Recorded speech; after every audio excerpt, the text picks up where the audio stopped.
দিনহাটা মহকুমার গোসানিমারিতে 51 সিঁড়ির উপর আদ্যা শক্তি মহামায়া মূর্তি প্রতিষ্ঠিত হল। আদ্যামা ট্রাস্টের উদ্যোগে এই মন্দির তৈরি করা হয়েছে। এদিন মন্দির ও মহামায়া মূর্তি প্রতিষ্ঠিত হওয়ার আগে মঙ্গলবার গোসানিমারি বাজারে এক বর্ণাঢ্য শোভাযাত্রা বের হয়। শোভাযাত্রা আদ্যা শক্তি মহামায়া মন্দির থেকে বের হয়ে এলাকার বিভিন্ন পথ পরিক্রমা করে। গোসানিমারি কাম্পেশ্বরী মন্দির সংলগ্ন এলাকায় এই শোভাযাত্রা গেলে সেখানে শোভাযাত্রায় উপস্থিত শিল্পীরা তাদের শিল্পের নানা কলাকৌশল প্রদর্শন করেন। শিল্পীদের ধনুচি নাচ সহ অন্যান্য নানা ধরনের নৃত্য পরিবেশিত হয় সেখানে। এই অনুষ্ঠান দেখার জন্য গোসানিমারি হাই স্কুলের ছাত্রছাত্রী সহ বহু সাধারণ মানুষ সেখানে ভিড় জমান। অনুষ্ঠানে দিনহাটার বিভিন্ন এলাকা থেকে সাধারণ মানুষ অংশ নেন। অনুষ্ঠানে উপস্থিত ছিলেন কোচবিহার পুরসভার চেয়ারম্যান রবীন্দ্রনাথ ঘোষ, গবেষক দেবব্রত চাকি সহ অন্যান্য বিশিষ্ট ব্যক্তিবর্গ। নতুন এই মন্দির সম্পর্কে রবীন্দ্রনাথ ঘোষ বলেন, 51টি সিঁড়ির উপর এই আদ্যা শক্তি মহামায়া মন্দির। এখানে আসাটা অনেক ভাগ্যের ব্যাপার। সকলের সহযোগিতায় এই মন্দির তৈরি হয়েছে। গোসানিমারি এমনিতেই একটি ঐতিহ্যপূর্ণ জায়গা। এখানে রয়েছে গোসুনিমারি বন, গোসানিমারি কান্তেশ্বর মন্দির, রয়েছে কান্তেশ্বর রাজারগড়, রাজপাট, কান্তেশ্বর সেতু। এর সঙ্গে যুক্ত হলো এই মন্দির। মানুষ গোসানিমারি এলে অবশ্যই এই মন্দির দেখতে আসবেন।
এলেন, কি দেখলেন, কি বলবেন? এখানে আসাটাই একটা ভাগ্যের ব্যাপার।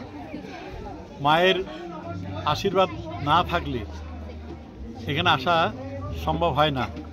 মায়ের আশীর্বাদ ছিল, কোনো পূর্বজন্মের স্বীকৃতি ছিল, তাই এই পুণ্যস্থানে আসার সৌভাগ্য হয়েছে। জয়তী ভৌমিক এখানকার, তিনি স্বপ্নাদেশে মাকে পেয়ে এই মন্দিরটা স্থাপনে কাজ শুরু করেছেন।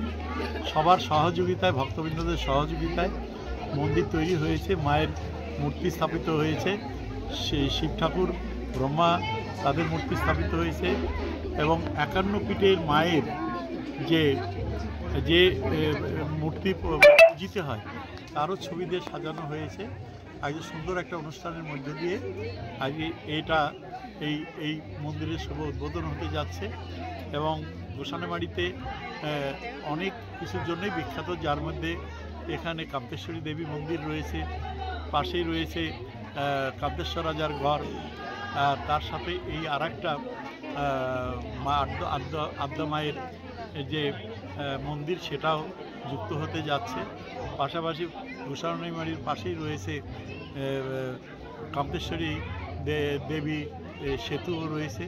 অর্থাৎ পর্যটনের ক্ষেত্রেও এই মন্দির একদিন একটা গুরুত্বপূর্ণ ভূমিকা পালন করবে এবং মায়ের কাছে প্রার্থনা করছি মা যেন সব মানুষকে, গোসানিমারি সহ সারা জেলার মানুষ, কুচবিহারের মানুষ, সারা রাজ্যের মানুষকে ভালো রাখে, খুব ভালো রাখে, সবার সন্তান সন্ততিকে যাতে দুধে ভাতে রাখে, তার জন্য মায়ের কাছে প্রার্থনা করছি।